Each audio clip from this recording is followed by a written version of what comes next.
మాతృభాష విరాజిల్లాలన్నదే నా ఆశయం అని తెలుగు వెలుగు సంక్షేమ సంఘం వ్యవస్థాపక అధ్యక్షులు అల్లింగం రాజశేఖర్ అన్నారు.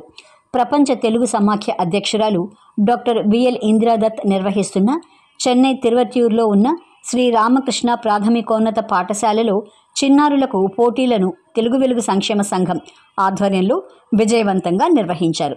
తెలుగు వెలుగు అధ్యక్షులు అల్లింగం రాజశేఖర్ అధ్యక్షతన జరిగిన ఈ పోటీల్లో చిన్నారులకు వేమన పద్యాల పోటీ, సైన్స్ ప్రశ్నావళి పోటీలను నిర్వహించగా చిన్నారులు ఎంతో ఉత్సాహంగా పాల్గొని పద్యాలతో అలరించగా సైన్స్ ప్రశ్నావళిలోనూ ప్రతిభను చాటుకున్నారు. చిన్నారులు మా తెలుగు తల్లికి మల్లెపూదండ ప్రార్థనా గీతంతో పోటీలు ప్రారంభించారు. ముందుగా స్కూల్ ఉపాధ్యాయురాలు బి శ్వేతకు పార్వతీ పరమేశ్వరుని చిత్రపటాన్ని బహుకరించి ఘనంగా సత్కరించారు. విజేతలుగా నిలిచిన వారికి బహుమతులతో పాటు పాఠశాలలోని ప్రతి విద్యార్థికి కథల పుస్తకాలు, స్వీట్లు పంచిపెట్టారు.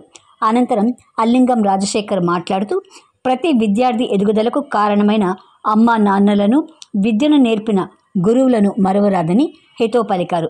మాతృభాషలోనే చదువుకొని ఆ భాష అమృతాన్ని 10 మందికి పంచాలని సూచించారు. తెలుగు నేలలో పుట్టి తెలుగు జీవం పొంది తెలుగు తేజంగా ఎదిగిన ప్రతి విద్యార్థి ఒక తెలుగోడుగా ఈ మహావిశ్వంలో మాతృభాష విరాజిల్లాలన్నదే నా ఆశయం అని అభిప్రాయపడ్డారు. ఈ కార్యక్రమంలో పాఠశాల ప్రధానోపాధ్యాయురాలు అపర్ణ, విద్యార్థులు పాల్గొన్నారు.